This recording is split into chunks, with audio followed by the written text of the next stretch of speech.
Where one season ends, another must begin. And while the regular season is complete for the Area Truck Series season, there are still 5 rounds remaining in 2023. We're now forced to eliminate 4 drivers every 2 weeks, leaving us with a final 4 in the finale. Tonight, that journey begins just west of Chicago in Joliet, Illinois. Welcome to Chicagoland, a suburban sprawl with one of NASCAR's newest tracks, the 1.5-mile Chicagoland Speedway, a venue fit for a 120-lap race tonight. Hi, everyone. Welcome back to SimTV and the Area Truck Series Playoffs, round 1 of 5. I'm Kyle Heyer, joined by Connor Horn tonight. Connor, welcome to my home city, Chicago, but just west, about 40 miles to the southwest, in fact, to Joliet, Illinois. And Chicagoland Speedway, built in 2001, one of NASCAR's newest tracks, but it is aged with grace. And although it's no longer on the real NASCAR calendar, it still puts on a heck of a show in iRacing. Certainly does. We even saw it the next-gen cars last night, put on a heck of a show there, and a rather green flag race. Track, like you said, built in 01, aged awesomely. It races so amazingly. Sad that we don't go here just 22 years after its original date, but it still provides a lot of action on iRacing. Thankful to have it kind of locked in iRacing here for us to see 3 great races this season. Also the first race for the Truck Series in Chicagoland. And the closest finish in IndyCar history was here. 24 10,000ths of a second separated those 2 race winners. Let's have a look at the point standings coming into the night. Our playoffs, round 1 of 5. The round of 12, 8 drivers in, 4 drivers out. Of course, this will shift and shuffle, but the only driver that's really safe, thanks to his many wins on the season, James Scioli, if not effectively locked, he could lose his way out of this, Connor, but he is well to the good of that cut line. 44 points to the good. Mason Kane and Garrett Grant and everyone else on down, they have a lot to worry about tonight and next week, but I'd say really no one's safe. We saw that last night. Scioli in particular had a real bad night in the Cup Series race, and he'll be fighting hard next week to stay in despite having the most wins on the season. Yeah, I was about to say the same thing. He's 44 to the good. That doesn't mean anything. We saw his crash at a turn 4 early on and wasn't able to get any points out of it. Didn't lead any laps. It's probably the worst start to a playoff run he could have. He's hoping to not replicate that tonight as he's trying to maybe lock his way in on points going into next week at Auto Club. But, literally, if he does have a good run, then, yeah, no one else is safe. Slaughterborn, Beckner at the top of the pile but still nowhere near safe. And Michael Curhan at the very bottom, he won't be here next week. It's a winner, go home for him. Yeah, that's what he said on his weekly sign message. He's on vacation next week, so if he doesn't win, he's out of the playoffs. And maybe push comes to shove, and he'll give himself a good shot at getting in. But let's have a look at the practice times. These weren't crazy indicative of what we would see in the race, but I tell you what was the qualifying times. The pole sitter last night, Seth Knoll, went on to win that race, and that surprised basically everybody, Connor. So will we see something similar tonight with the trucks? I think your pace will matter a lot in qualifying here. I mean, Seth, yeah, he put a good queue time down, but he was the class of the field on the long run, and I think that's just because this track doesn't really, for some reason, the way you drive it as the tires age doesn't really change too much. So if you're fast on the short run, you should be good long run. We saw drivers last night who weren't good on the long run, like Weishart, like Ricky Springer, a few others, Cameron Hurd, who just couldn't keep the tires under them. So it'll still be a factor, but you start at the front, you have a really good shot because clean air is still going to matter a lot here, and that really worked out for the one of Seth Knoll last night. And maybe we could have the same story. He won at Daytona and kind of just sat around, didn't really do much the rest of the regular season. Then he comes out firing here, wins at Chicagoland. Kind of reminds me, well, that doesn't remind me, but it could happen to someone like Justin Sogak. He won in Daytona, in the Truck Series and Xfinity Series, and now maybe he could do something about that. He is 5th on the board, so he's got some speed here tonight. Yeah, and again, for those that missed last night's broadcast, the way the coloration is done here on the timing and scoring tower is the blue drivers are those that are scored currently above the cut line, and the yellow are those below it. Now, that won't dynamically adjust throughout the race, but it's just a good frame of reference for where the driver is and how dire of a situation they may be in, or how good of a situation it may be in. So we'll keep an eye on those drivers tonight. But so far, only 5 of the top 10 playoff contenders. Shane Therian, JT Poole, 2 really fast drivers, especially Poole. He ran one more race, I believe. He'd be in the playoffs. And I don't think Curran would, as practice ends and Beckner shows off some 360 action. Couldn't see where Beckner was on the timing sheet, but he'll be fast as well. But yeah, that was kind of a theme last night. A lot of non-playoff drivers in the running and running at the front, which could really shake things up for those playoff drivers. Certainly could. Race fans, be sure to subscribe to the Area iRacing Twitch channel. For only $5 a month, you can watch all area broadcasts commercial-free. You can also use new Area iRacing emotes in the chat and earn double channel points as a subscriber that you can use to redeem for free merchandise. Just watch and subscribe at twitch.tv/Area iRacing. Fun little tidbit about the location of Chicagoland Speedway for those that aren't familiar with it or the city of Chicago. It is very close by, about 45 minutes away without traffic, maybe an hour and a half with traffic to the southwest. And right next to it, you can't see it here, but basically just off to the left of the screen, about a mile or so, is an Autobahn Country Club, which is a several-mile road course that was built in 2004 with 3 different configurations. It's a pretty popular track with club racing and track day organizations, and off of the distance, you can just make out Chicagoland Speedway when you're driving to Autobahn Country Club. So interesting tidbit here as we head down for qualifying and get things underway. It was indicative last night. It could be as well. Here's a driver I'm keeping my eye on, though, is Tom Bourne. He has consistently put himself in contention for top 5s and top 10s, Connor, but that will only get you so far in this playoff format.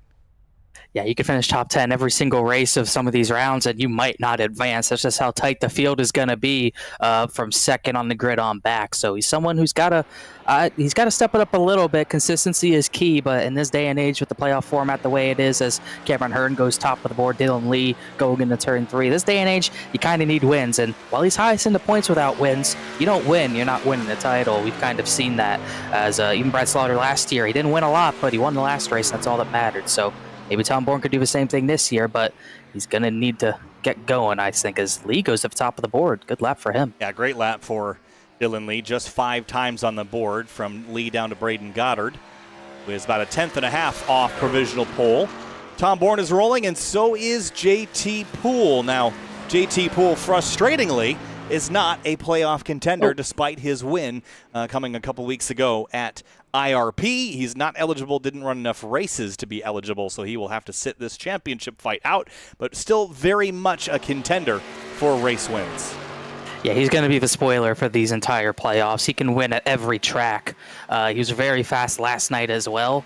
So he gets the right strategy and just has enough pace. He can really shake some things up as board's on track, kind of washing off the bottom. But you don't have to run the very bottom in 3 and 4 to put a good time down. I was surprised by my lap last night that still went forth as Bourne goes 30.810. He goes top of the board. Yep, top of the board for now. Shane Therian warming up on the back straightaway. He's getting set up to go for speed here. And Shane Therian this season not putting forth all the entries to be in contention for the playoffs.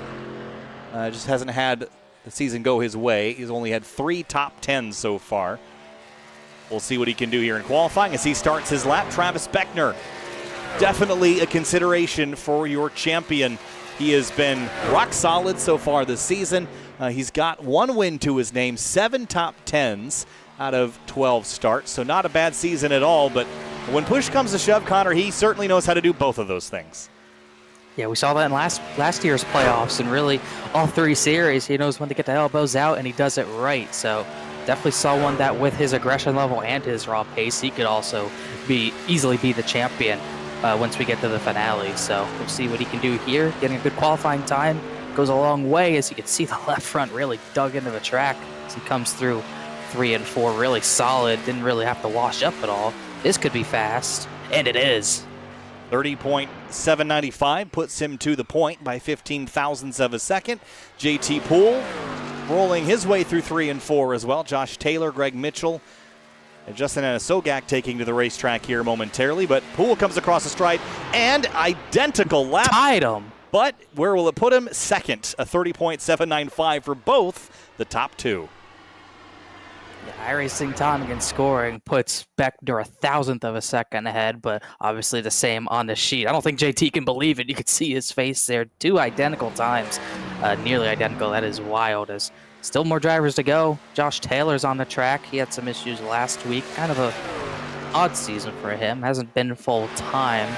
He's been running the last few races, but really not a great season for him, trying to turn that around. Well, only 5 races left, right? So if at this point, not in playoff contention, you're just trying to finish the season on a high note and maybe head into the fall a bit better suited. But Josh Taylor crossed the stripe, and a 30.879. That'll put him in 8th of those that have run. Slow takers to qualifying here. We've only got 4 minutes to go, and a lot of drivers may be waiting here, Connor, as the day advances tonight, giving it a couple minutes to give themselves the best shot possible. Justin Sogak now works his way through turns 3 and 4. Even with it still being daytime, I'm not really hearing these guys lift a lot, so that's only going to improve the lack of lifting as Anna Sogak goes 7th on the timing sheet. As it's only going to get easier to full throttle around this track as the night settles in here, but I'm surprised it's already seeming full throttle as Blaine Harrison comes to start his lap. Let's ride on board and just listen. Just a slight lift, but that's just to get the nose pointed. And he's back in throttle, kind of washing up, kind of mid-track here, Connor, but sometimes the very bottom of the racetrack, especially in 3 and 4, has some pretty gnarly bumps that you might be better off just avoiding. Yeah, oddly enough, turn 2, it gets really tight out of 2. And you could feel those bumps. You could see them on your screen, and they can really jerk you sideways as they did Harrison there. But like you said, not much lifting there as Harrison won't take the apron. Goes 31.055, 12th out of 13. And Eric Wineland working up to speed tonight as well, not a playoff contender. Needed a miracle last week at Talladega, didn't get it. It was on a controller and was just trying to make it through, but it didn't really work out in his favor. Here he is on his qualifying run, and now the track is alight with takers at the moment. Michael Curhan is also on track. Let's see what Michael can do. 30.821 puts him 7th. Danny Ware enters turn number 3. Bronson Stafford. David Weishart also on track. Here comes Ware. Yep, Ware out of 4. Weiland had a big wiggle, but he'll save it. Ware goes 30.9. That's 13th. And Wineland goes 30.838. That is 9th, as you could see. Don't recall seeing this last night, but this field is very bunched up. About half a tenth separating the top 10. Yeah, it's going to be really close, and I imagine the racing will go a lot like that as well tonight. David Weishart kicks off the start of a lap. Just the slightest breathe of the throttle, but he got a really nice line through 1 and 2, Connor. Yeah, we saw Harrison didn't really get the nose pointed. Weishart was able to do that and also just carry as much speed as possible if he wanted to. He's going to have to try to do the same in 3 and 4. You need to hit the bumps a certain way. And also, the line on the bottom of 3 and 4 is he has a big wiggle. It's not symmetrical. You can kind of hit the apron on accident because of how not correct it is. So he was wary of that. He got around it, 30.820. Another tie on the timing sheet, I believe. Puts him position 6, tied with Mason Kane. There's that wiggle mid-corner. Might have cost him just a split second there, but he will drop 6. Justin Munsell, eliminated from playoff contention at Talladega, only goes 11th quick. Here's Jacob Bell, who narrowly missed out on a race win last week in the Cup Series at Talladega. Was at the front last night, too, for a little while. Yeah, led some laps. It seemed like when the long runs kicked in, that kind of went away.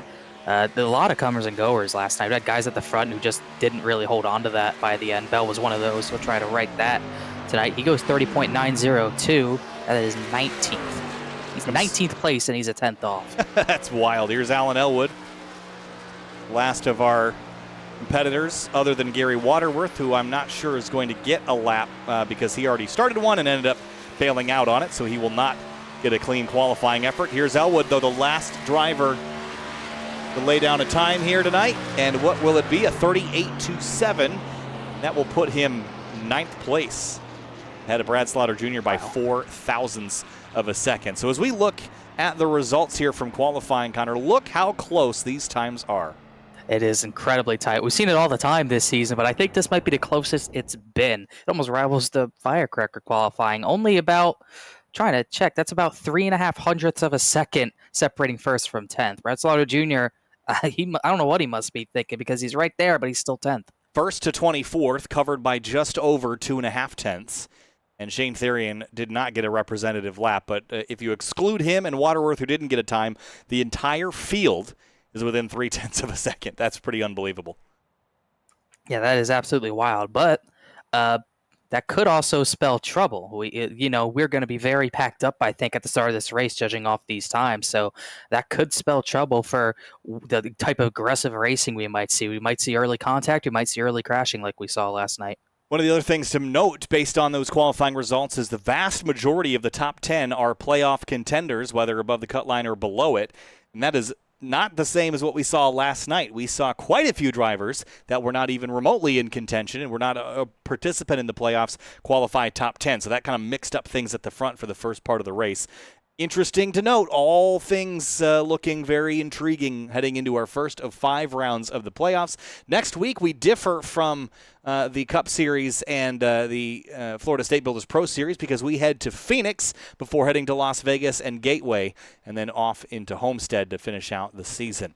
Race fans, start your engines with a fresh cup of Roasted Gems coffee. Choose from some of the finest coffee beans from Colombia and Peru, or try the blended flavors of French vanilla and hazelnut. Use discount code AREA iRacing for 10% off your order at checkout at roastedgems.com.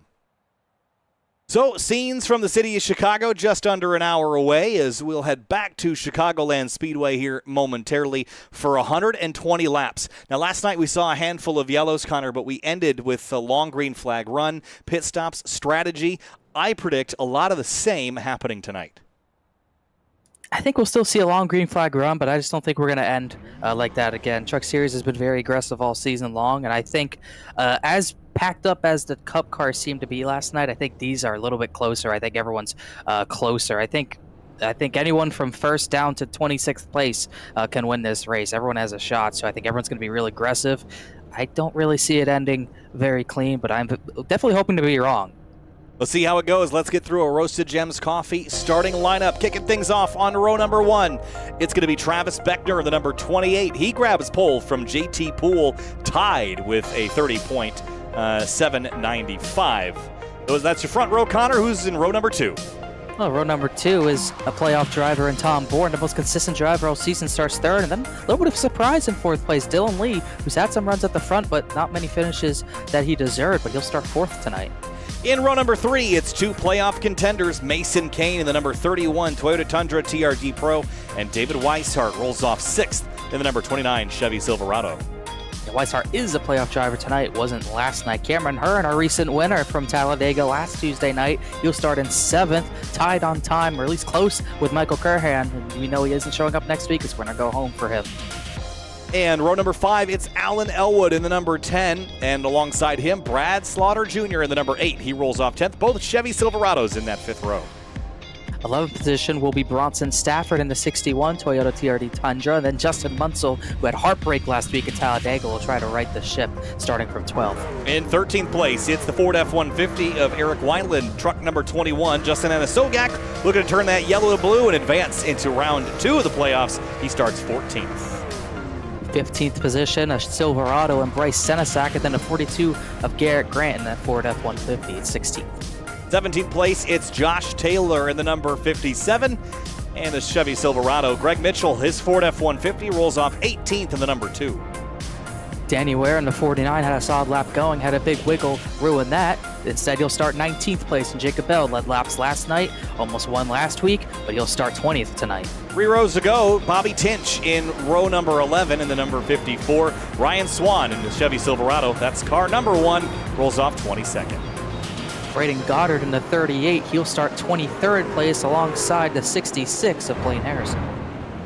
And Shane Therian in the 83 rolls off 25th. Gary Waterworth 26th. Rounding out the rest of our 26 truck field. Pick me a winner, Connor. I like any of the front row. I also don't hate choosing David Weishart rolling off in 6th, but I'm going to go with JT Poole. I think he gets his 2nd win tonight. Yeah, I think JT Poole's a good shot, but I'll go Beckner. He's starting on the pole, so I'm pretty excited to see what he can do. By the way, we haven't known this yet. No James Scioli tonight. Oh, interesting note. I don't know why I just noticed that, but yeah, no Scioli. So we're talking about the big buffer. Yeah, that's going to be nothing, but thankfully, with all his wins, he has the ability to not have to win next week to get in. He has some buffer, not enough to lock him in automatically, though, so that's a consideration at least. 120 laps, about an hour worth of racing. We go green to flag to the checkers. Here we go. Green flag, and we're racing in the Windy City, Chicagoland Speedway. Oh. 3 wide into turn 1, Connor. That was a little wild, but Bronson Stafford still middle 3 wide, and a Sogek on the outside. You don't want to be a playoff driver in that right now. I think Beckner missed a shift, or at least late on a shift. Really stacked the bottom, and now everyone's scrambling to get away from that stack up. Still 3 wide into turn 3. Stafford is in the middle of it. He does not want to be there. And you're right, if you're a playoff contender, that is the worst place to be right now. The good news is the track's going to transition from day to night, but not nearly as extreme as last night. We're starting a little later in the evening. It's already pretty cool. It's not going to change all that much, and we'll be able to stay in throttle a lot more. But it is frantic here in the opening moments. Yeah, this last night's race 20 laps longer, so we probably won't have that much more running in tonight, as we'll see how these drivers kind of deal with that transition as JT Poole's gone to lead. But look at Dylan Lee on the top line trying to take the lead away. Dylan Lee qualified 4th place. Here he comes battling for the top spot. Side by side, Travis Beckner is going to take him 3 across. He will. 3 wide for the lead into turn 1 at Chicago. Aggressive for lap 3. Beckner can't hold it, so he'll have to back out. Lee's still strong on the top line. Very aggressive, especially from a playoff driver who needs points, but he backs out of that. It might cost him a position to Tom Bourne. JT Poole leads, but just into turn 3. Travis Beckner looks for the middle groove. We're still wildly aggressive here for the top, but Dylan Lee powers on the outside. He's found something up there, and he takes the lead away and leads lap 3. We go 3 wide again. Now Tom Bourne goes to the bottom. Beckner's now on the top. It seems like if you're in a 3 wide scenario, you do not want to be on that bottom. Bourne has to back out now, as we saw the top line kind of fade away. We tried it late going last night. The speed was not there as Lee gets a big shove from Beckner. So if you're going to use that top line, you got to use it now. Beckner following Dylan Lee around the outside. Tom Bourne on the bottom, stuck behind the 26 of JT Poole. And here goes Beckner going outside of the driver that was outside. And they almost touched down the front straightaway. That was I don't know if that was a block or a move left by Beckner, but that got very tight and dicey. I don't think Dylan Lee thought he was there, and that's why there was almost contact. But you can see Beckner pushing hard, going to get that lead back away from Dylan Lee after losing it. They're 3 wide behind JT Poole. He's trying to figure out which lane to block as the 25 starts to fade early on. Michael Curhan has a good view of this out the windshield, turns down to the bottom.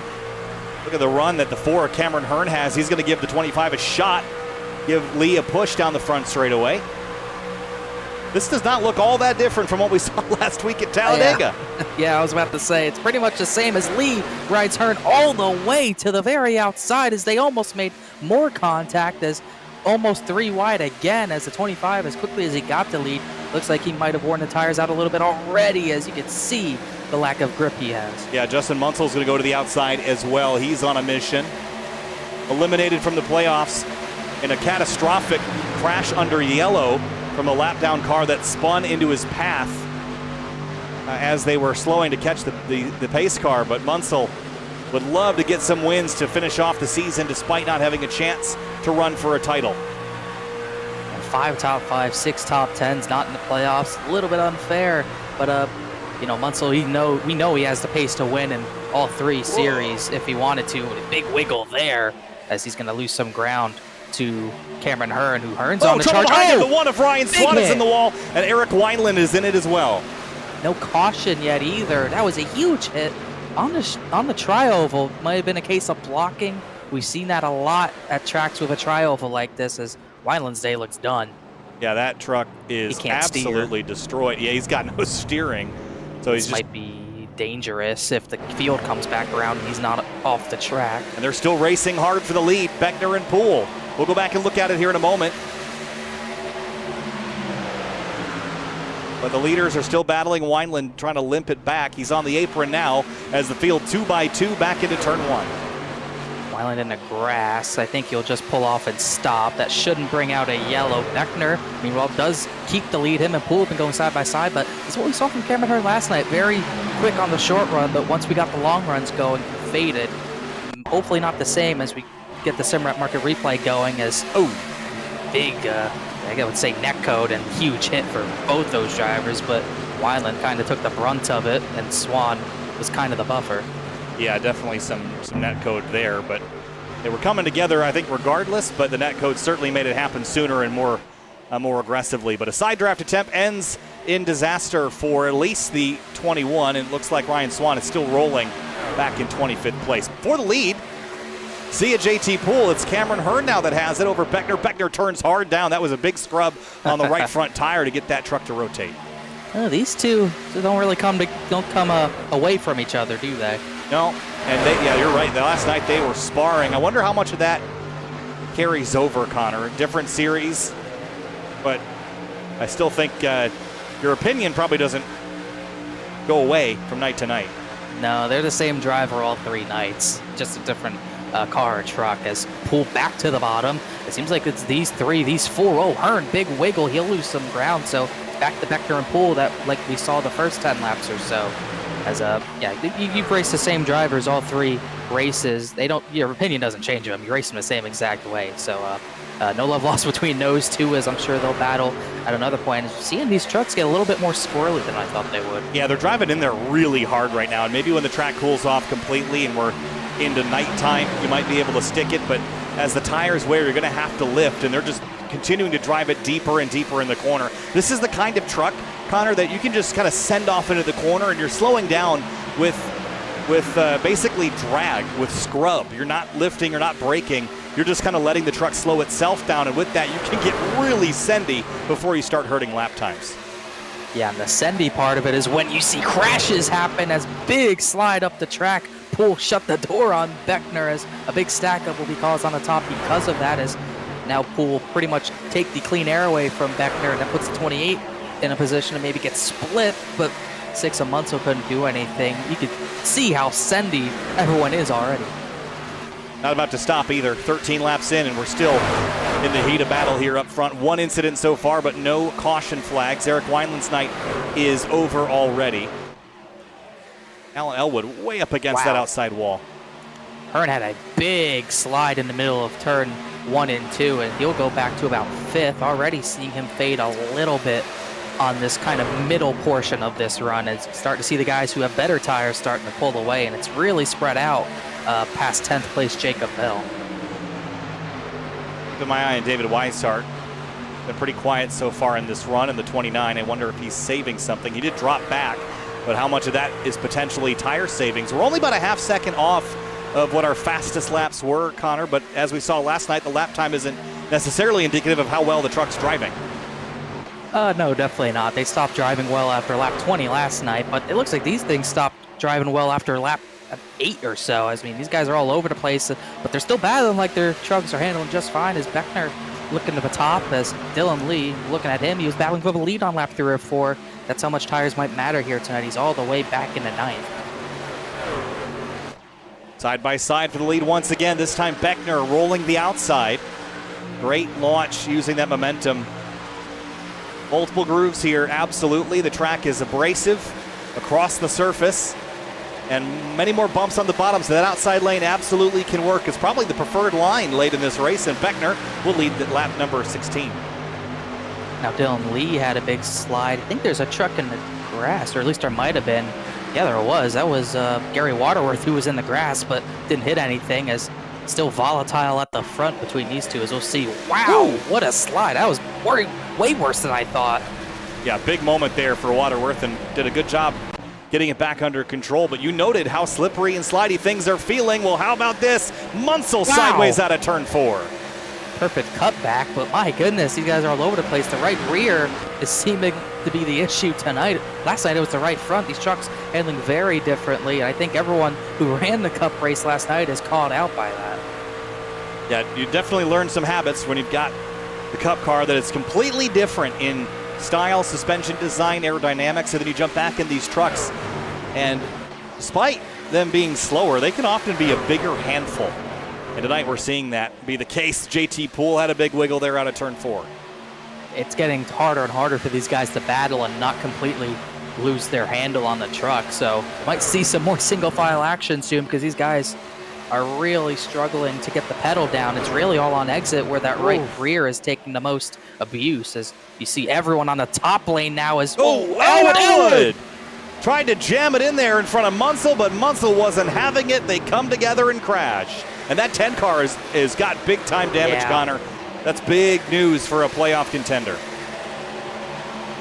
Yeah, that was a big hit. Munsell kind of got away with it. They're bickering on the radio, but lap 19, a little early to be going for those types of squeezes, but we kind of saw the entire top line on the outside of Elwood. He's going to lose a lot of time. He didn't want to lose it. Now Beckner's in the wall almost, keeping the lead from JT Poole. Here comes Curran. I almost don't dare to go back and look at a replay. Let's give these guys another minute to settle this out. The 26 tried to throttle up. Curran tries to slide ahead of him. That was tight out of turn 4. Might see some more hurt feelings than we saw last night as these guys are bouncing off one another, and we still got 100 laps to go. Well, there was the one-finger salute from JT Poole last night, so maybe we're in store for something similar. Here's a look again at that incident on the back straightaway. Watch the 10 here. Sees the gaps behind the 6 and just tries to jam it in ahead of Justin Munsell, who does not give him the opportunity to slot in there. That's a pretty heavy hit to that right front. That will affect the 10. Yeah, and I understand Elwood's upset. He probably thought Munsell should have lifted because he was being too aggressive, but also he's being too aggressive by trying to get in a hole that small.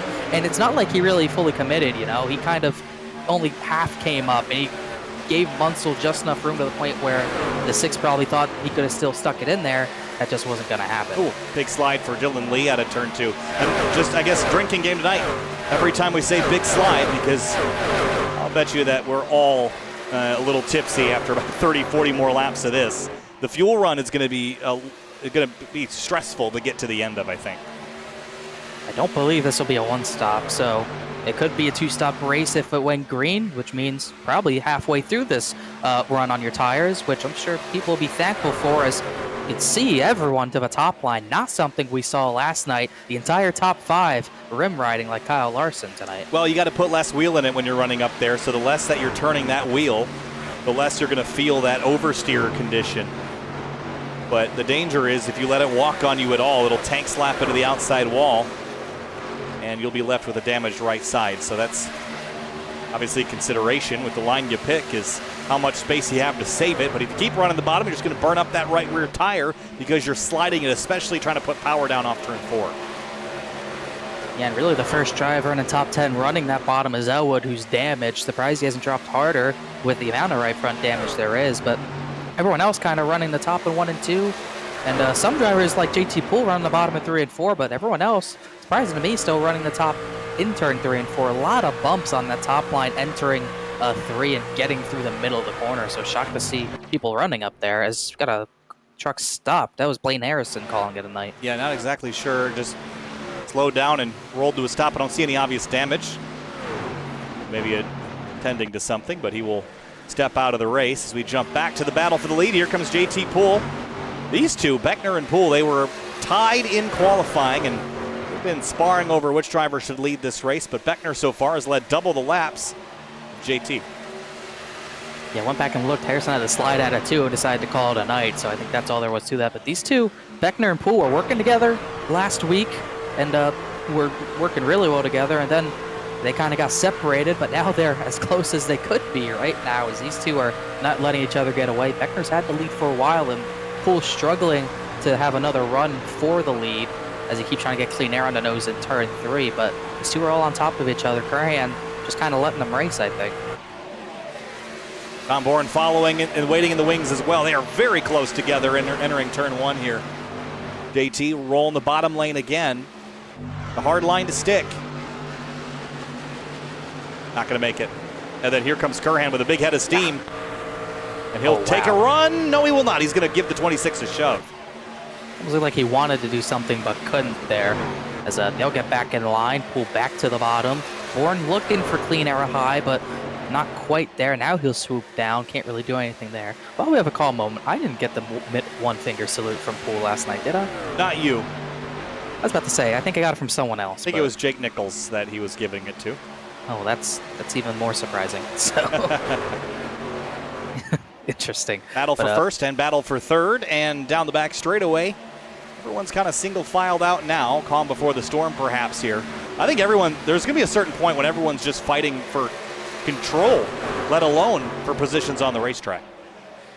Yeah, some side by side, but not fully, as Elwood is starting to drop a little bit. He's by Weishart as the top 4 or 5 still nose to tail, but Elwood and Weishart are side by side for 7th. Also Munsel's there, but you see JT, he's been running the top in 1 and 2, mirroring back there. Now he's trying the bottom, just trying to look for clean air on the nose. See him shake his head. He knows the bottom isn't going to work, but what else do? You can't run the same line as the guy ahead of you as we go back to Weishart. The driver I said to keep my eye on. He's moving back forward now. But was he conserving too much, maybe? Ooh, slot right ahead of Alan Elwood there. That was close. Munsel's going to take the run to the bottom, probably get under Weishart too, but I think Weishart will get both of these drivers when it's all said and done. He's got another second plus up to Cameron Hearn, as Elwood really close to the wall as these two find each other again. They go side by side as Poole still running that bottom, but he's giving Curhan a shot for second. Yeah, Curhan's running a nice line right now, kind of middle of the road, not committing to super high or super low. Tom Bourne riding in 4th, Mason Kane in 5th. Stafford pits from 11th. That is early, lap 30. Well, might be splitting this into quarters? Quarters. That's a really bold strategy, but nothing for him to lose, so why not? Yeah, why not? Definitely the... Oh, big slide, Dylan Oh. Lee. Holy cow. That thing was all sorts of sideways. Yeah, he's been falling, and you can see why. All the way back to 11th. Now he'll go back to battling for 12th after that slide. Almost like he got the left sides on that seam there, and it just jerked it sideways. That was very close to being a crash. We're past the 1/4 mark of this race, and it's going quickly. No yellows so far. There are 4 drivers, make that 3 that are listed as out and done for the race. Eric Wineland, Blaine Harrison, and Braden Goddard. Ryan Swan is a lap down but still running, and Bronson Stafford a lap down after that pit stop he made a couple of laps ago. And for Dylan Lee slide, I was going to talk about the fall off. It's about, trying to see what it is right now. About a second, Second and 1.2 2. seconds, yep. So not much, probably not enough to constitute a 1 extra stop, but like you said, Stafford not in the playoffs, might as well try to get fresh rubber. And if catch a caution if you can get your lap back, catch a caution, maybe get some track position out of it. Just noticed that JT Poole's got another friend back behind him. Got the Cougar in the back seat as well. Is that what that is? I couldn't tell. Along with the Ricky Bobby in the background. Putting it to good use after being top 3 last night and running solidly top 2 tonight. As you can see, he's definitely shifted away from being in dirty air, running that bottom exclusively, and Curhan's not getting enough of a run to do anything, so you might as well keep doing it if you're not in danger of losing a spot out of it. I'm actually surprised that JT's been able to maintain pace with Travis despite using more tire on that bottom lane. So that's a good sign of things to come. If JT had the preferred line, he might actually be a bit quicker than Travis Beckner. But you can't really tell until roles are reversed, and to do that, you've got to pass him. Yeah, and until he gets a run on Beckner, he's not going to be able to pass him. You can get through his left rear, but plus Beckner has a slide, which he hasn't done. Not going to get biased. Now you can see almost everyone's got inside single file throughout the top 10. Is really the first somewhat of a pack is Bryce Senesac, and behind him is Danny Ware, Anna Sogak, Greg Mitchell. These guys are side by side for 14th. Anna Sogak in the 88, and if you're looking at where you're running in relation to everyone else that you're battling in the playoffs, this is a moment where Justin's got to start maybe worrying a bit. Back in 14th place, and all of the drivers that are above the cut line are ahead of him, and there's only 1 driver in the playoffs behind him, and that's a big red flag for me, Connor. Even this early in this race, for Grant and for Anna Sogak, they really need to pick it up. The rest of the field in the playoffs has risen to the occasion as Justin Munsell comes down pit lane. Another early-ish stop here. Not too early from around the lap 40 point where you would split it evenly. So a little bit of an undercut for track position. I don't hate the move whatsoever.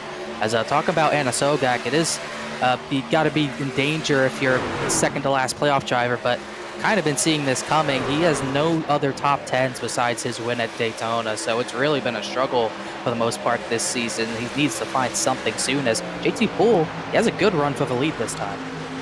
Decent run, had Not as much overlap as he's had since he has been fighting this bottom lane, but he's going to lose at turn 2 here in particular. That outside lane has so much advantage. If he can just stay alongside, nah, not quite. It's frustrating. Sure is. I'd be frustrated right now. They're 3 wide for 12th. Anna Sogak, Ware, and Stafford. That's Stafford with new tires getting by them, so not all that's for position as Poole stays behind Beckner, and a few more drivers pitting. Weishart comes down, Brad Slaughter as well. Making their way down and going to split this race into thirds, pitting on lap 40 and then presumably lap 80 as well. There's Danny Ware and Sogak fighting for 10th place now. Greg Mitchell missed out on the playoffs in this championship, running 12th right now. I thought you were going to start singing when you calmed down. Making their way downtown. That's what I was getting at. That's what I heard, at least. So, Earn pits from 6th. And here comes stay out. Senesac. Greg Mitchell also come on down. And Garrett Grant. So now what do you do if you're the leaders, right? Do you come together? If I'm Poole, I want to get in only a lap before Beckner. I don't want to get overcut. That probably won't work well, but kind of pushing the limits. Track position, I think, mattered a lot more last night. I think you want fresher tires tonight from the slides we've seen, but top 3 stay out. 4th and 5th, Bourne and Kane come down. Ooh, man, it's such a tough pit road. An underrated challenge, this pit road in particular. Josh Taylor really late did get it woed on down. That left turn out of 4 is pretty significant. And it's just like Dover or Darlington. It always kind of catches you off guard unless you're pretty conservative. Yeah, it definitely catches you off guard. Beckner to the bottom. This should be a telltale sign that he's pitting. Yep. And JT is going to have the advantage of following him in, which means he can kind of charge the entrance here. You see him get up on that wheel, get right behind Beckner, give him a shove into pit lane. Ooh, look at the left rear damage it put on the 28. He's laughing about it because he pushed it a little early. I don't know if Beckner's laughing about it because that was a pretty big bump as these two will come in together, and now it's all about what pit stalls we got. They're both 1-2, so not much advantage there. Yeah, that was a pretty big shot. See the damage on the left rear corner of Beckner. Both of them nail the pit lane entry. It's critical. This is going to be the battle for what will cycle to be the race lead after everyone else comes around. They are dead even here, which should give the advantage to the 28 because he's got a position advantage, but JT gets a good launch out of pit lane.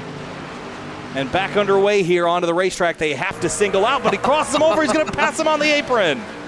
Not a lot of grip down there. I think Beckner will get the run. Curhan pit. I don't think Poole's going to have the grip. Look at him sliding the rears. I love racing off a pit road, though. I love it. See him laughing about it. They were having a good old time, but they did lose a couple positions because of some undercuts. We'll update you on those as Alan Elwood is your race leader, and he's got a lot of right front damage, Connor. I wouldn't be surprised if some of that was required damage that he'll have to fix when he hits pit lane. Well, theoretically required because he'll go faster, but if it was required, he would have already pit. But Beckner was not happy on the radio. He said that was 30 seconds of optional himself for that hit, as him and Poole were going back and forth, so not happy with each other as Poole's going to go to the bottom, seemingly with a lot more speed, as that should be the battle for the effective lead as Elwood stays out again. Yeah, I think Beckner's damage is probably just cosmetic, but they're right back at it, these two. Anna Sogak tried to pit and he missed his entrance, so potentially bad day might be going worse. These two stay side by side. These two are just magnetized to each other tonight. I don't think I've ever seen a race where two drivers have been on such equal footing. Oh, big slide there for Poole as Alan Elwood hits pit lane. Elwood's in. I assume the 88 will come in afterwards as, wow, big swipe there as both of them clear one another as almost fully done with pit stops as Shane Therian stays out once again. So the driver that will cycle to the lead for the short term is going to be Bronson Stafford in the 61. 1.2 seconds behind that is Justin Munsell. Then it's Cameron Hearn and David Weishart. These two are side by side. And then just behind is where you'll find Beckner and JT Poole with 3 lap fresher tires than those ahead of them. We'll see if it evens out sooner rather than later tonight as both drivers go to the bottom. as it should get a lot more grip in the track as the night kind of settles in Chicagoland, as it seems like these two are maybe working together a little bit. Poole's just shoving Beckner up there, not willing to pass him and lose more time, as Kurhan and Slaughter side by side. Kurhan has fresher tires. Slaughter tries to cross him over here at the exit of 4. James Therian finally pits, and that will turn the lead over officially to Bronson Stafford in that number 61. But for how long? Here comes Munsell. Might only be for another turn, as Munsell last time by 0.6 of a second faster, hit 6 laps after, as that will be relatively easy for him. And then here is the battle for third place. Cameron Hearn, and is now 3 more drivers behind him. Weishart through Poole. I think Hearn tapped the wall there.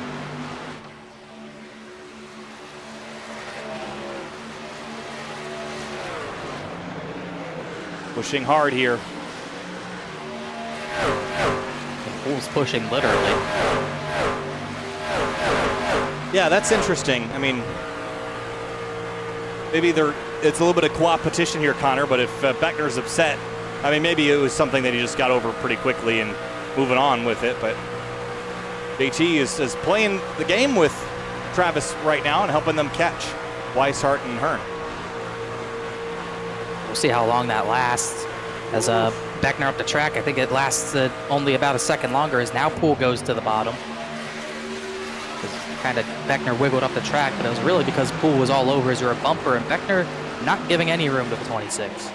And remember that this is not for a title.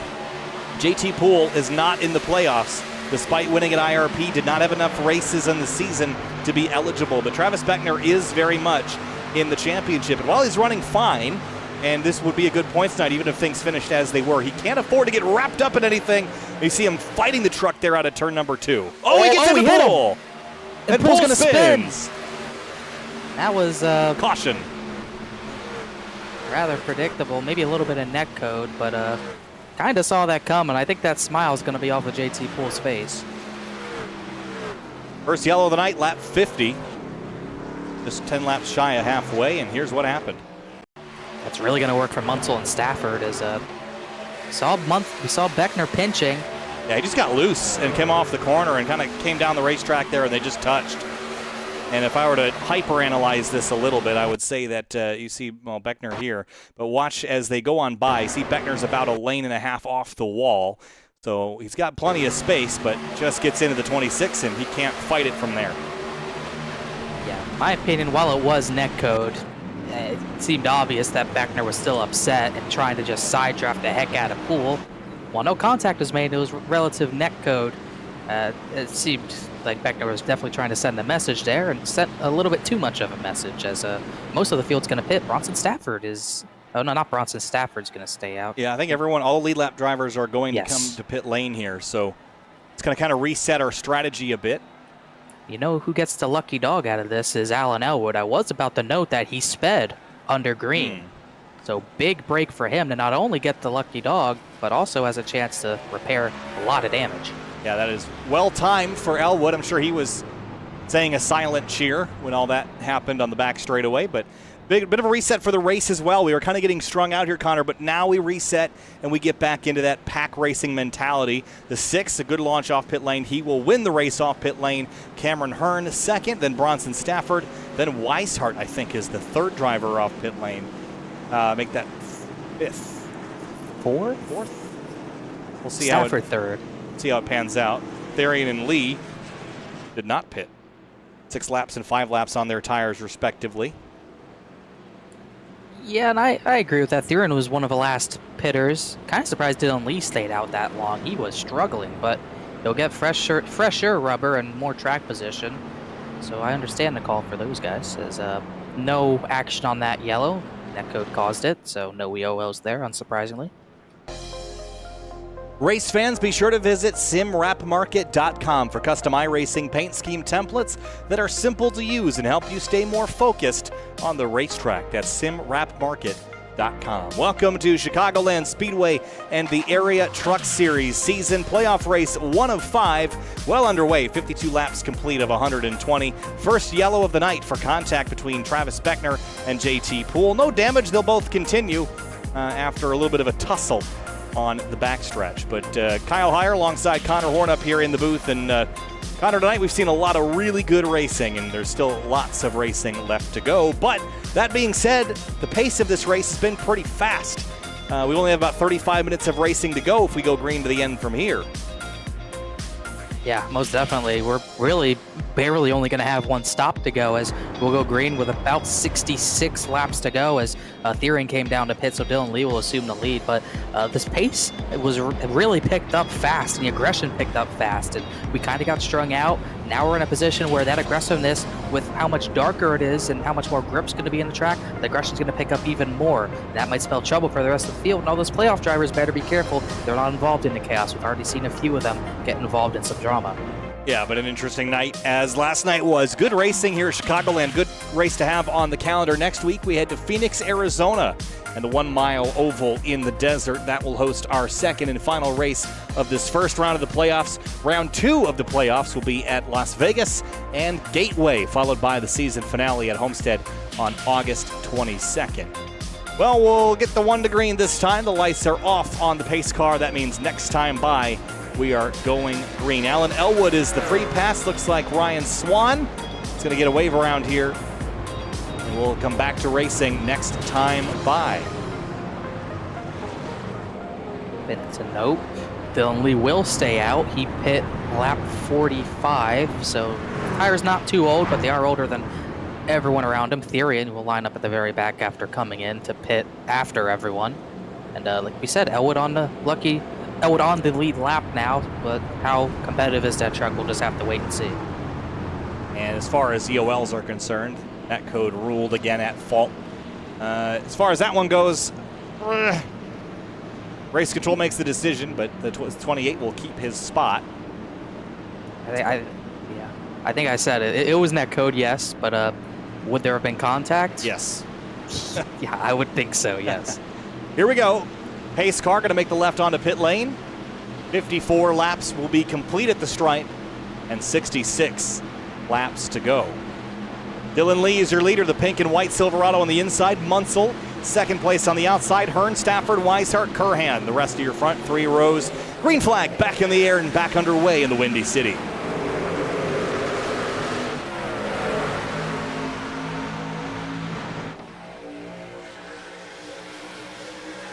Brad Slaughter chucking it up the inside of the 28 of Beckner. They're 3 wide for 5th place. Beckner got out of it. Brad just had to back out. Senesac blocks the 26 in the background as Stafford blocks the 28 on the inside for second as the Lee's up the track. Already lost the lead, and now it's Hearn and Munsell side by side. Dylan Lee, big time issue out of turn 4. Munsell side by side with Hearn. He was eliminated from the playoff contention last week after making contact with a car under yellow that spun up the racetrack in front of him. So all he has left to do this year is win races and show that he belonged in the playoffs. We all knew it, but now he wants to show it. Down the back stretch, and here comes Weishart into the mix, the 29 truck. Hearn had a big wiggle. He still doesn't have grip under that 4 truck as he'll go back to a battle for 3rd as Weishart is now up to 2nd as 4 Slaughter. wide. Wow. That's got to get sorted out, but Slaughter's going to get maybe 3. Oh, boy, that was almost disaster, Connor. Oh, they definitely touched there as now Beckner's going to try to cross over as everyone's just trying to scramble to get by the 25 of Dylan Lee. Now Tom Bourd's in the middle. It is a hornet's nest that you got to get by if you're a playoff driver. That is spelling trouble. Yeah, this hornet's nest can't be killed with gasoline. You fuel it with gasoline. Out of turn 4, the 8 is Slaughter. The 25's in the wall. He scatters. They're going to be 4 wide again. Kane on the bottom, pulls in the bottom middle of all that. They'll sort it back out to go 2 wide there. 25 almost clipped Jacob Bell, but still not done yet. Grant's up the track now. Ooh, Beckner, big slide. Crossover from Tom Bourne down the backstretch. JT Poole swings to the inside. Grant and Bell door slammed down the back straightaway. I thought that was going to take out Poole. As you could tell, the aggression rates picked up. Everyone's trying to get everything right now. Well, you know how long we went on that first green flag run, 52 laps. If we go 52 laps from here, this race is almost over. Everyone feels the urgency now. It's playoff time. There's no reason that anybody should be sitting around. It's go time, and if you can't do it, it could be the end of your run if you can't get a good finish next week as well, especially for those below that cut line. And Sogak's situation is absolutely dire right now. Yeah, he really was one who needed the yellow, but still not gaining pace. Now he's down to 20th position and just fading right now. He needs a stroke of luck to help him out. As see how long it didn't really take that long for the leaders to migrate to the top on the long run we got, but nothing doing there yet. The top 4 are away, still running the bottom. Whoa, Beckner's wiggling up the track. Look out. Kurhan almost in the wall as well.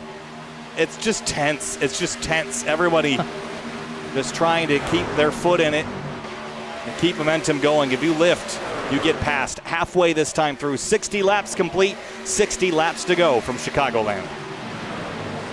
Swan and, excuse me, I was looking at Swan and Weiland. They found each other again, and Weiland nearly put him in the wall. I don't think they're happy with how that happened, but that is not a battle for position, as I was going to note how Poole and Beckner found each other, but Poole's kind of driven away from Beckner already. Yeah, back up to 8th place after getting turned around and being that yellow flag, so taking a fresh set of tires with them and making good moves up to the front. Munsell still leads, by the way. It's nice and orderly in the top 5. Behind that, not a good word to describe it. I'm still watching Swan and Wineland, but Beckner's kind of did not have a good restart there. He's going to have to gain all that time back in 9th. Yeah, those two are kind of swatting at each other, but we'll see what comes of that. Still surprised that Beckner's kind of fallen back. He wasn't the fastest driver. Maybe that damage is more than we thought. Jacob Bell, Mason Kane. This is for 12th.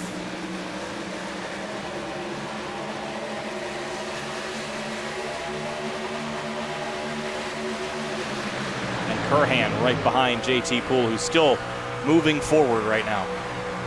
Munsell's finally went to the top. It's going to give Weishart the bottom for the race lead up ahead, as you see Kurhan just getting all over the back of JT Poole. Now he'll go to the top, the fast lane that it's going to be as this run progresses. You mentioned the battle for the lead. Weishart has the advantage now. He's going to slide up and take the spot away.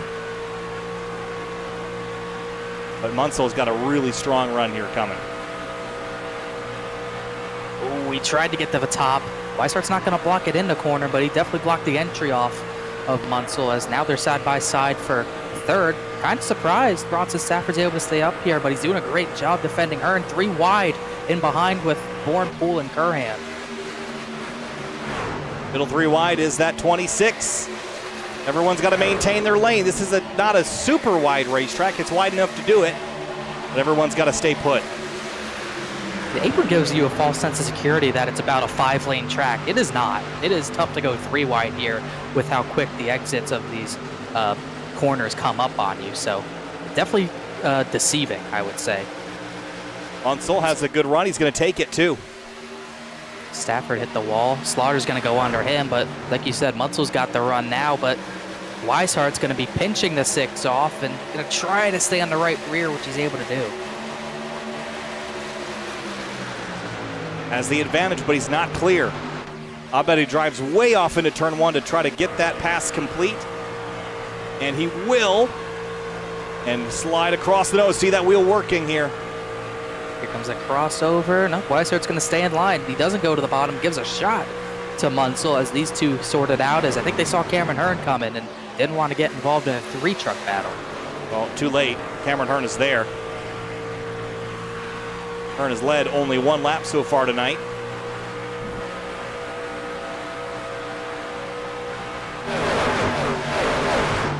Gotta say, JT Poole, just what can you say about his speed? He's already up to 6th after that spin. He didn't fall back too much, but still, he's had the work to get back up here.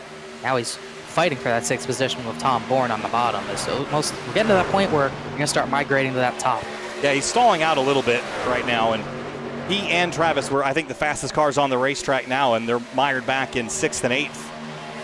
So we'll see if they can get back there. Was it just the clean air making them look like Superman? I think Weishart just got in the wall on the entrance to turn 1, and Hearn's on the bottom now, and Brad Slaughter Jr. is watching all of it from 4th. Wow, Weishart fighting the wheel. He got close to the wall entering, but he did not hit it. He's able to maintain that runner-up spot over her, and as Hurd starts to fight with him, Bourne able to stay ahead of Poole as battle for 6th is between 4 trucks right now. Beckner trying to get to the front. He's wiggling on the top. Curhan's under him as a 12th on back of spread out as Jacob Bell might have tapped the wall, but everyone else still got it straightened out. These two, it's like a sick joke. They're both stuck with damage around the same pace. And they're not particularly happy with each other either. It's also not for position, let's remind you. Wineland is 39 laps down, Swan is 6 laps down, but you wouldn't know it watching these two. Still putting on a show. Beckner fell to 10th in all this, and Greg Mitchell will make a pass on him.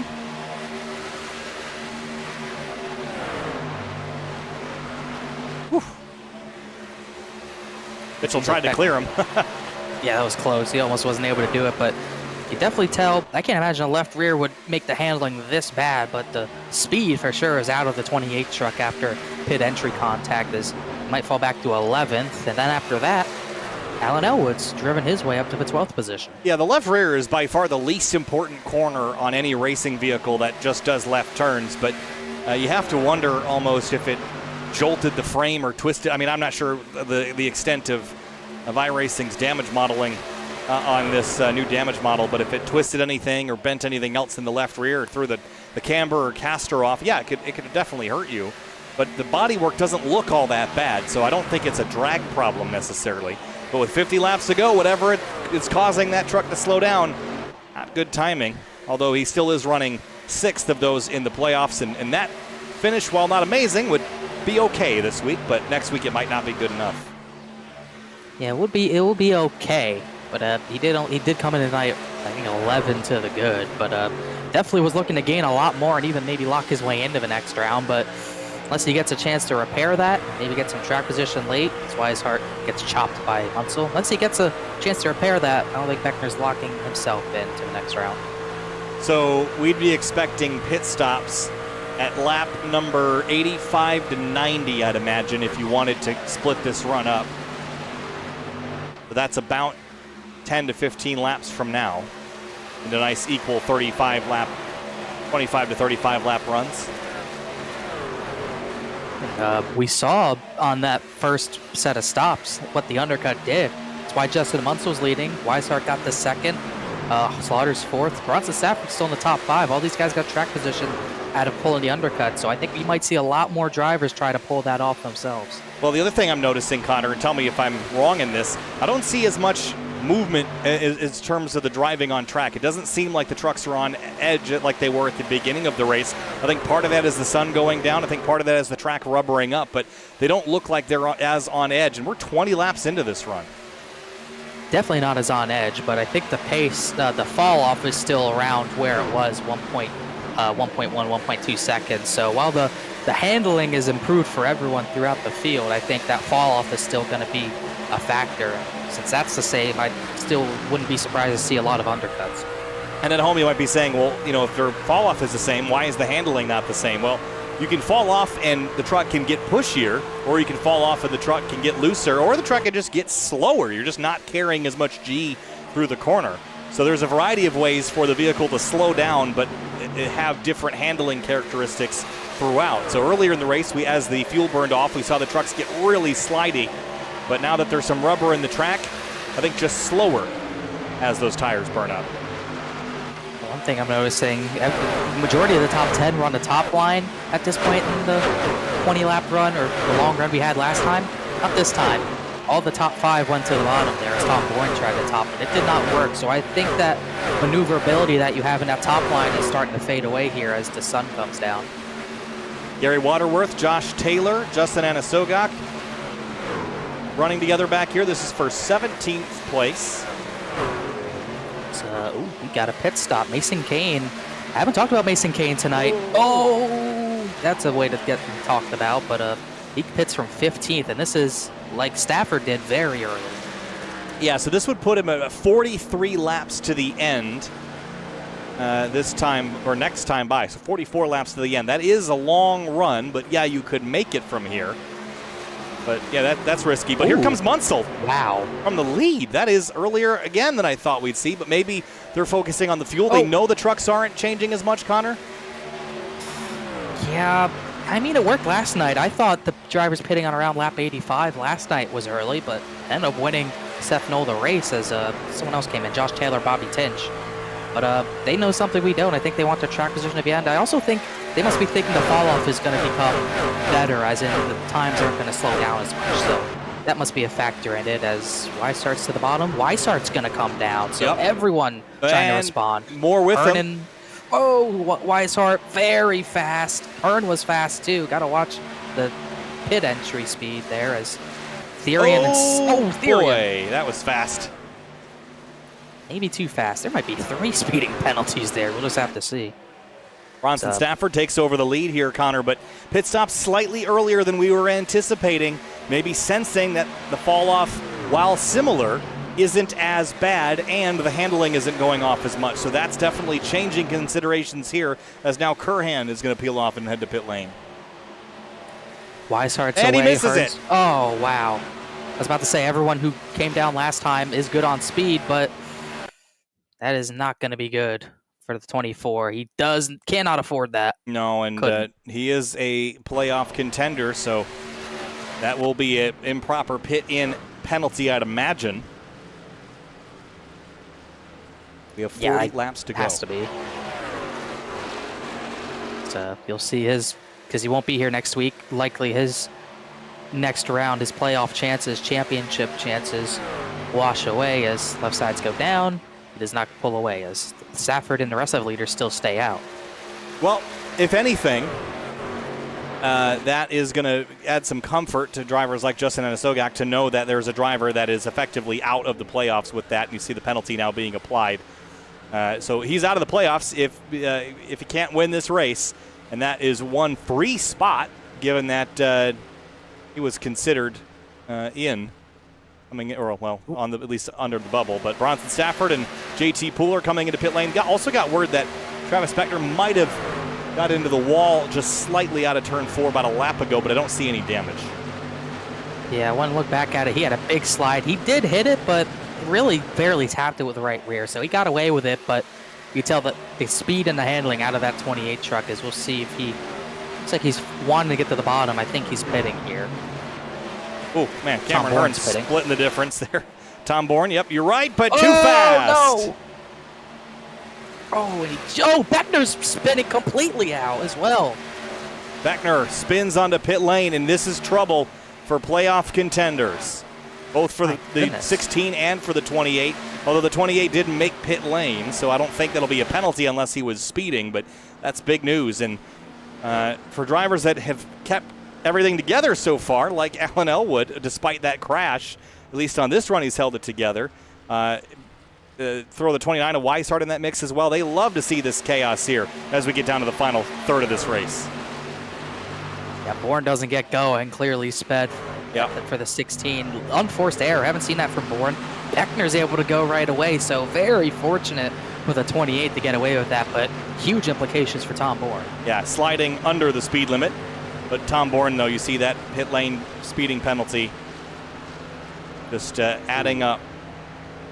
And it is a long, long time to spend on pit lane. That is not going to be good. He will easily go a lap down. Denny Ware leads the way. Denny? I heard Denny, sorry. I was looking at the contact. Senesac and Josh Taylor had contact. They were bickering.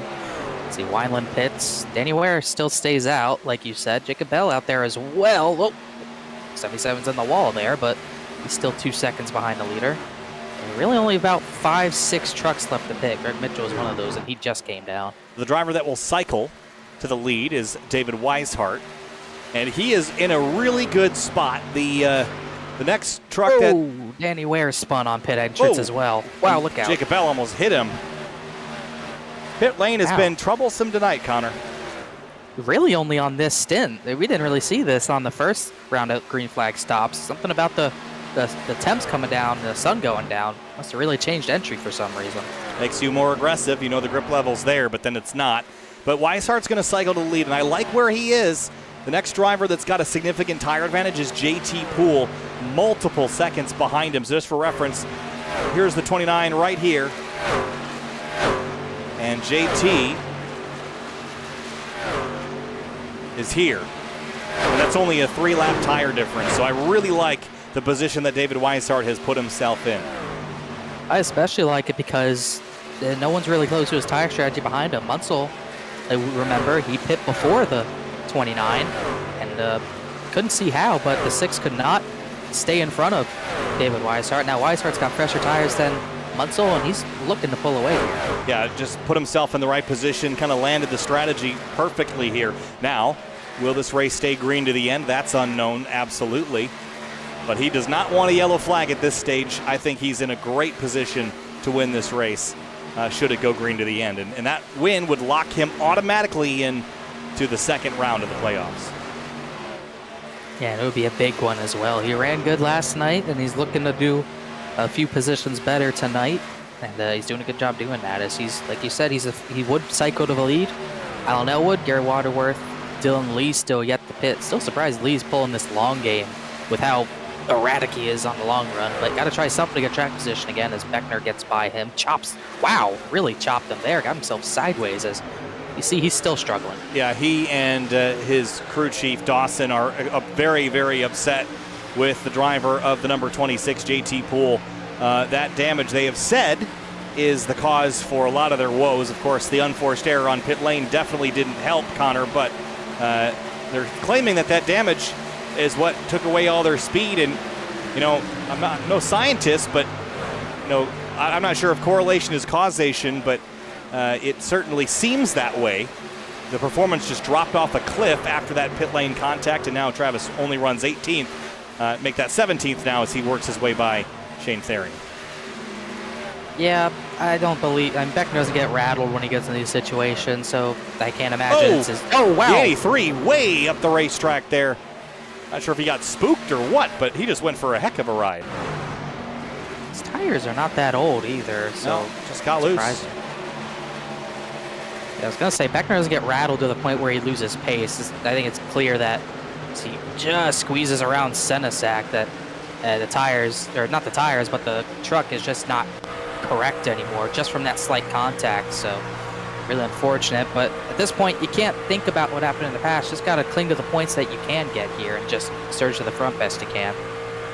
Got only 30 laps remaining. David Weishart only has one more driver ahead of him that needs to cycle to pit lane. That's the 25 of Dylan Lee. But Weishart tonight so far has led a couple of laps. And as far as his season has gone, he has won only one race, and that's perhaps a surprise. It hasn't been as fruitful of a season as I think he would have liked. He won back at Atlanta, but it has been extremely mixed results. Let me just read you off his season finishes. 16th, 29th, 2nd, 8th, 20th, 32nd, 2nd, 16th, 1st, 7th, 15th, and 16th. It has been just triumph or tragedy in his season so far, and this appears to be looking like the former tonight. Would definitely be one of those stats that you'd put on a graph and it would look absolutely wild. But yeah, he has had an up and down season. He really hasn't dominated any races in trucks from my recollection, and he's been in contention for some wins, but he's either never been able to close the deal and probably had to run in with the 7 or run second to the 7 most of the season, but also just had a lot of bad luck and hasn't been able to pull off finishes that he probably deserves. So definitely deceiving that he only has 3 top 5s, 5 top 10s. I think he's ran much better than that, and I think that's showing tonight. Dylan Lee finally peels off to pit lane. And this will cycle and shuffle our field back to the order that we'd expect. And 5 of the top 10 spots are playoff competitors. The other 5, Munsell, Poole, Stafford, Mitchell, and Taylor, are not in the playoffs, and they're just having really nice nights. Justin Munsell in particular.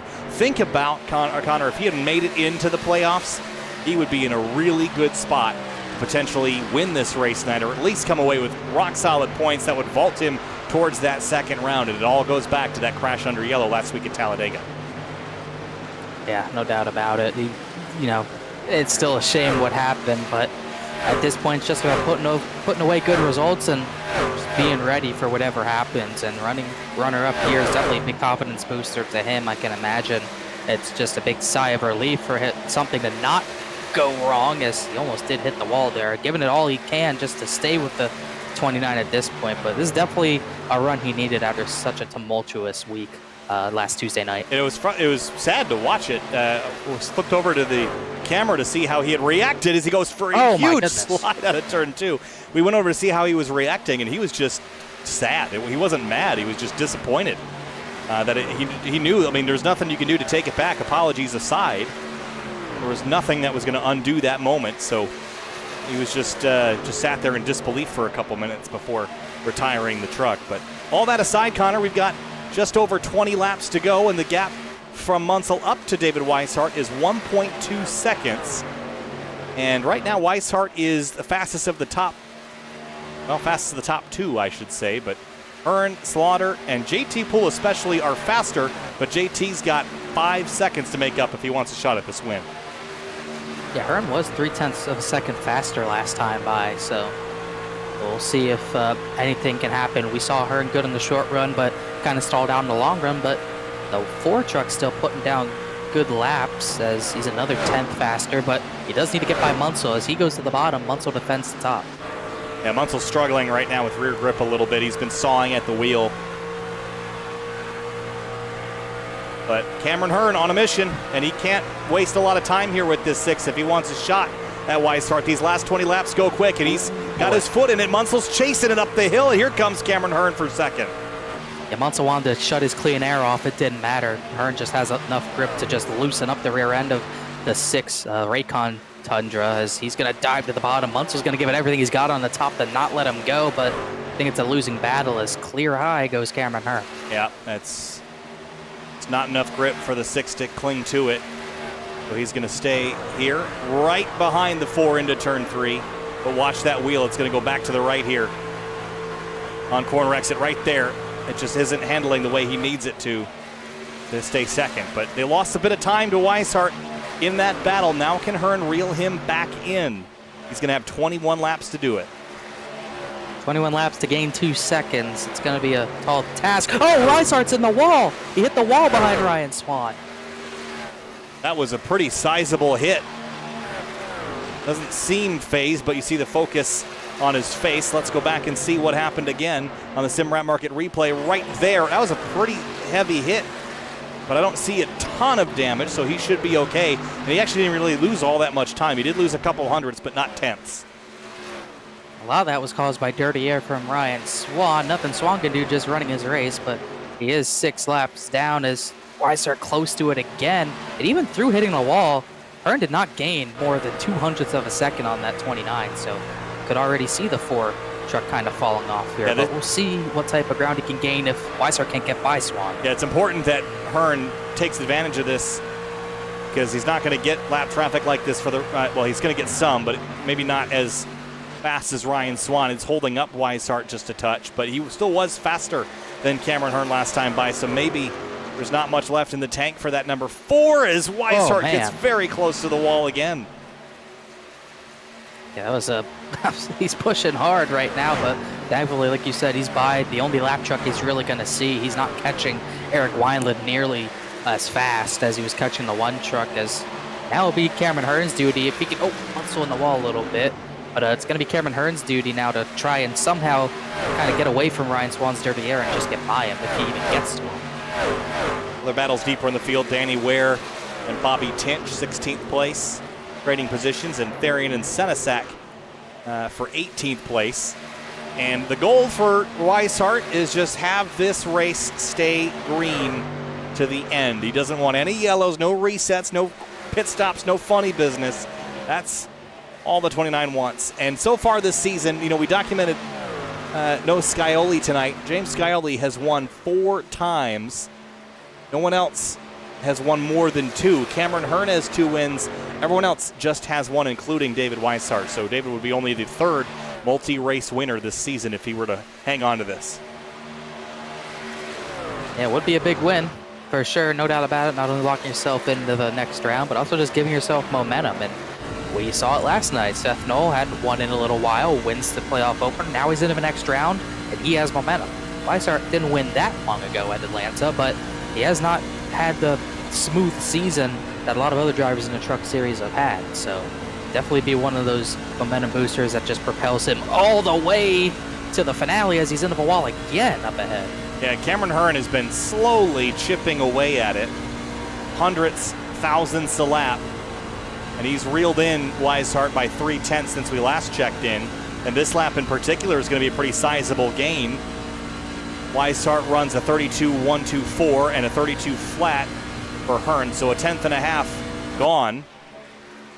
And with Weishart making mistakes like that, Cameron, it might not even be close enough to see it, but you can sense it. That truck just getting slightly larger in the windshield. Yeah, just a tiny bit, as it's going to take a lot more per lap with only 15 laps to go, but he is chipping away as he kind of misses the bottom there. And he's got no one in sight at this point in front of him besides the lap truck of Swan. Wasn't a very good corner for Cameron Hearn, and he will give up. Well, actually still chipped away another 0.5 tenth or so. It's just little nibbles here and there, but what he's going to probably root for is for David to make a couple more bigger mistakes like he has made the last 5 or 10 laps. Just 2 of those really big wall taps will drag Hearn into the draft here, but he still has to dispatch Ryan Swan as well. Also might be hoping that JT Poole catches those guys behind him as Slaughter slides out of turn 4. JT Poole has closed in on those two, was really closed in on Slaughter for the 4th position as Slaughter's been reeling in months over the last few laps. Haven't really talked a ton about Brad Slaughter Jr. tonight. There he is, started in 10th, ran as low as 21st place, fights the truck a bit out of turn 2, and JT Poole is all over his rear bumper. You see the sly smile there on Brad as he enters turn 3 with JT hot on his heels. Gives JT clean air on the bottom, slides once again as Poole's going to have a little run on him. See if he goes high or low on him. He'll dive to the apron, get under him. Not surprising there, but how far does he send it in? Don't really want to send it in on old tires. Someone's in the grass. That's Ryan Swan. Well, that was shocking. I didn't see him go down there. Dispatches the problem for Cameron Hearn. Here is what happened to Ryan Swan. I imagine he just starts to walk up the hill right there. Just kind of snapped around on him. Did a good job keeping it mostly straight, but did go for a ride, much like the 12 of Waterworth did early in the race. But Cameron Hearn has been unable to translate that into time gained on Weishart. Yeah, he lost about 0.2 of what he gained that time, so definitely tires starting to even out, and he's starting to kind of see that chance at a win slip away. But battle for 5th is still hot as Poole and Slaughter side by side, and Bronson Stafford, who's had a really good run tonight, is trying to kind of climb into this battle. Yeah, so on the same tire strategy as JT Poole, 3 laps better tires than Brad Slaughter Jr. on that outside lane. Where does he go in all this? Probably the top. That would be my choice here. Maybe try 3 wide, but don't want to get too aggressive with a playoff driver. Well, here he goes anyway. Not enough momentum to stick it 3 wide, so he'll stay put. This is the issue with doing the overcut for the final run of the race. At least you have fresher tires, but when the lights come on, it gets so much harder to make a pass. With everyone else has more grip, and it helps everyone. So I think JT Poole got caught out by that tonight. Under 10 laps to go, 9 now for David Weishart. And he is just praying for the race to run green to the end. Here's Elwood and Jacob Bell. I'm surprised. This is a win for Elwood. I was going to say, that truck, with the damage it took to the right front, I am shocked that truck is performing as well. I mean, it hit the outside wall hard, and there's no safer barrier. That's concrete out there. But it's running and running, I wouldn't say fine, but it's not running bad. No, it's running as good as you could probably hope for it to. If you can get a top 10 out of this, it is an absolute win. On the other side of things, Travis Beckner's battling for 12th. Was battling for 12th with Josh Taylor. And while it's only one position worse than the 10 right now, this would be not a good race for the 28 because it could have been so much more. While it could have been more for the 10 as well, he had a lot of adversity that he didn't really have time to battle back from, but Elwood did. Yeah, and Beckner double whammy there with the contact and damage he had on pit lane, plus the unforced error on pit lane. 12th is not amazing. It'll be okay, but again, it's just not giving yourself a bigger buffer to next week, which is when you really might need it. Backstretch battle. Brad Slaughter Jr., Bronson Stafford, JT Poole. Bronson has split the difference there. On around JT and now working over the number 8, who's walking up the hill a little bit in turn 4. And Munsell, he was getting reeled in. He started to pull away from that battle. He's even started to reel back in Hearn a little bit. Looking away from that battle. One driver who's also going to take this race as a big win, Justin Hanasogak. He's sitting in 9th right now, and he was nowhere near that the majority of this race, but he's played track position and the strategy to his advantage to be in the top 10 right now. Yeah, and again, look at who else has benefited from some strategy. Garrett Grant in the 42. He was running very poorly in the first half of this race. He now runs 7th, fourth of the playoff competitors. That would be a phenomenal run for him. He's going to need another good run next week, certainly to give himself the best shot of moving on, but a really strong second half of the race for the 42 truck in 7th. Yeah, really good recovery for him. I think Hanasogak's going to lose that position to Elwood and Bell, but still, from where he was, it'll be great. I was holding my breath for the battle for second because all of a sudden, Munsell really closed on Cameron Hearn, and they almost touched in turn 1. So 2 battles inside the top 5 right now. Yeah, this one for 4th is pretty hot. Bronson Stafford, Brad Slaughter Jr., and JT Poole.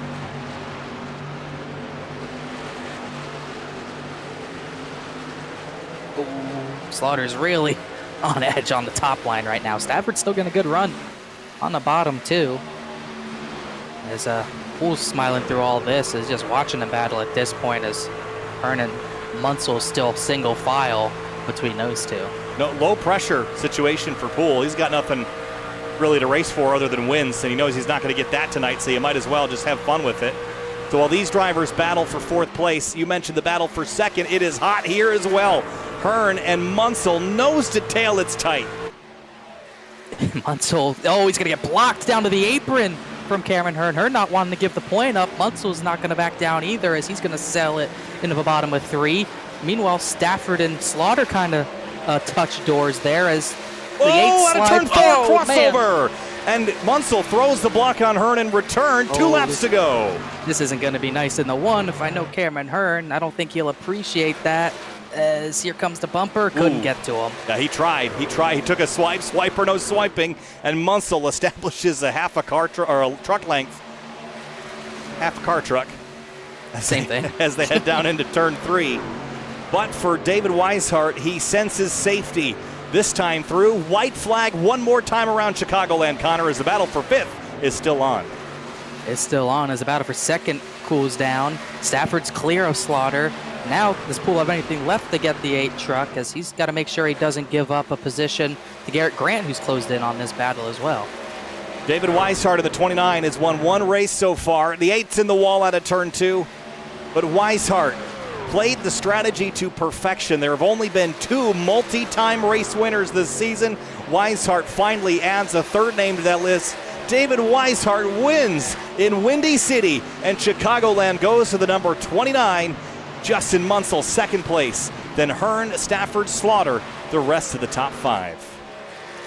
Then Poole, Grant, 6th, 7th, Mitchell, 8th. Elwood gets all the way to 9th, Bell 10th, Hanasogak 11th. Tom Bourne lap down, not a good night for him. But what a job by Weishart. Played the strategy perfection as Munsell gives him a congratulatory tap there. Played it perfectly as celebratory rip of the tires, I think, is in order. Ripping the vape and ripping the tires, but David Weishart, you see getting the congratulations here. Just cool as a cucumber. I mean, him stressed out is everyone else is calm. He just is clinical with the way that he drives a race car. Tonight led 30 laps, which was not the most by any stretch, only a quarter of the race. But celebrations in order for David Weishart. Sure is. I've gotta say, there's a lot of drivers who got great finishes out of this season, or out of this night. One of them, I gotta give it to Bronson Stafford. I mean, what a job for him. He finishes 4th tonight. His best finish in area prior to that was 16th. Incredible for him. A great run for Bronson Stafford. Garrett Grant as well, I mentioned at 7th place. You see the only driver in yellow. The yellow driver is below the cut line, so Garrett Grant is going to give himself a really good shot at advancing above that cut line into next week. Look down the rest of the order there. Travis Beckner, 12th. Mason Kane, 17th. That is not a weekend that he was looking for. Tom Bourne, big issues for him with that pit lane penalty. Michael Curhan in particular. He's out, confirmed, will not be here next week, so that's a disappointing end to Curhan's run, but maybe solidifies somebody else into the playoffs that wasn't before. Let's talk with our race finishers. Cameron Hearn finishes 3rd, but just. Cameron got pretty frantic there in the closing laps of that race, and aggressive as well. Take us through those last couple laps, trying to run down David Weishart and then fending off Justin Munsell for as long as you could.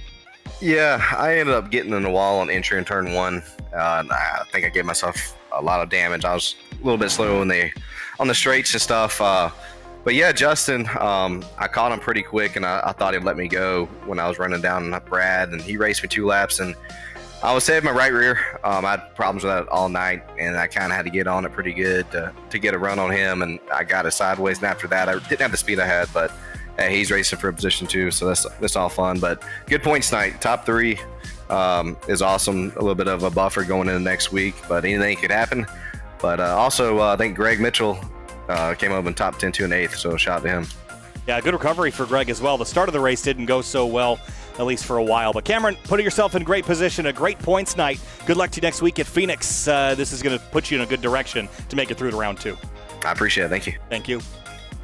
And Justin Munsell wins the battle for 2nd place, barely, over Cameron Hearn. It got frantic and pretty spicy there in the closing moments. And this has got to be, while a great result for you, is this frustrating to finish so well after being eliminated from playoff contention at Talladega last week before they even started? Yeah, I think you guys have a good idea of what that answer is. It's tough, man. It's frustrating with what happened last week, you know, with how crazy of a circumstance that was. And you know, it was hard not to dwell on it. You know, I really felt like, you know, what's funny is that I'm doing so well in the Pro Series, but I really felt like the trucks have been my strength. I've just been caught up in some real bad stuff during the season, and it just caused a big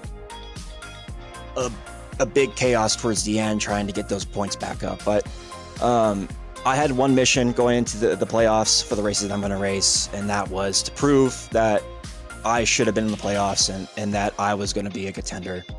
I had a level of aggression today that I don't think I've had the whole season, and it paid off at this track. It was a good race. I thought it was over when Elwood and I got together, but luckily with this new damage model, thank you. You know, it saved me. The car was fine. Bounced off the wall a couple times. It was fine. Overall, I couldn't be happier. Well, I could be happier with how the race went, but you know, P2, fun race at the end. I mean, it seems like Hearn and I have been basically neck and neck for the last month, whether it's this series or the Pro Series, whatever it is. But yeah, I mean, hats off to David. I was just talking with him, and I have no clue how he got such a good lead over me. I thought I nailed my stop. I thought I nailed my pit in, all that stuff, and he comes out with a second ahead. So, I mean, with the way these cars pass and on the long run, and with that bubble that kind of gets created, I kind of knew if I didn't push hard right away, I didn't really have a shot. So, I mean, hats off to him. I mean, that's a good win. That's a strong win and much needed for him during the playoffs. But overall, guys, it was a great race. I'll be looking forward for the next week, and then looking forward for Thursday. Overall, pretty happy about it, guys. Well, certainly no question about whether or not you belong in the playoffs. Only question is what could have been. Justin Munsell, second place tonight at Chicagoland. We'll see you next week at Phoenix, Justin. Thanks, guys. Moving on now to David Weishart, your race winner tonight, joins the list of 2 other drivers that are multi-time race winners this season. Race win number 2 for you this season, David, at the right time, getting hot when it counts automatically advancing to the second round of the playoffs with your win this evening. 30 laps led, and you're through to round 2. Take us through it. Oh, man, me and my teammate Brad, we noticed in practice that tires seemed to mean a lot. And that was while the sun was out. So we fell way back in saving tire, and we thought it was going to be way easier because the cars, once you burn the right rear off, or the trucks, once you burn the right rear off in practice, they were way sideways. And we barely scratched and clawed our way back to where we started. And from then on out, we were balls to the wall, man. When the sun went down, the track cooled off. It gained so much grip. I couldn't believe how much grip it gained. And you just didn't get the looseness. You would get loose for about 10-15 laps, and then the truck would transition to tight, and all the looseness went away. So from that last restart, when me and Munsell were battling to the very end, I was white knuckled. I don't think I breathed, took a breath the whole end of the race. It was crazy. I'm so glad to get this win. Phoenix isn't my favorite track, so I think that's where we go next week. Yep. And that is just, I'm glad I don't have to go in there racing for points. Well, David Weishart picks up a second win on the season, and you always look calm, cool, and collected. I know it's not always the case under the hood and the brain there when you're coming, on a race like that. But great work. Congratulations. And now heading into Phoenix, you can really be cool as a cucumber. Yeah, thanks. I may look cool as a cucumber, but my hands are shaking. I don't know if you can see it, but I'm the juices are flowing. So, well, they're winning juices at the very least, David. So yes. Congratulations on that. We'll see you next week at Phoenix for round 2 of the playoffs. Thanks for talking. Thanks, guys.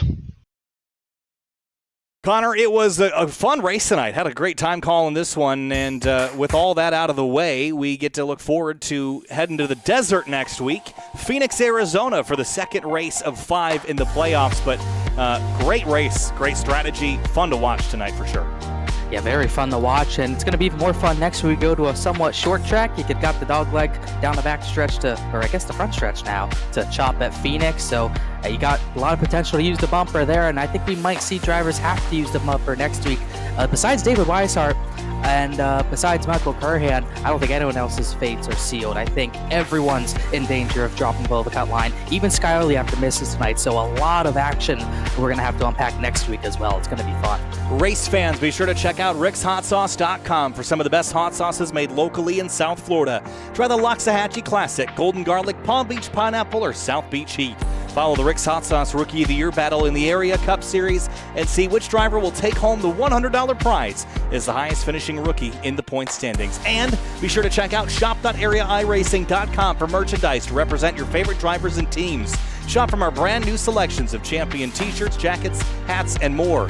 Easier to shop, quicker to ship, better to wear. That's shop.areaiRacing.com. Well, Joliet, Illinois says goodbye. We've got one more race here this week, the Area Florida State Builders Pro Series. Finney and DeCuna will be producing that show on Thursday, and we'll see you there. Joliet, Illinois, one more time, Chicagoland Speedway this week before we head to the West Coast, Fontana, California, and Phoenix, Arizona for race 2 of the playoffs in each of the area series. Kyle Heyer alongside Connor Horn. We'll see you this time next week for the continuation of the Area Truck Series.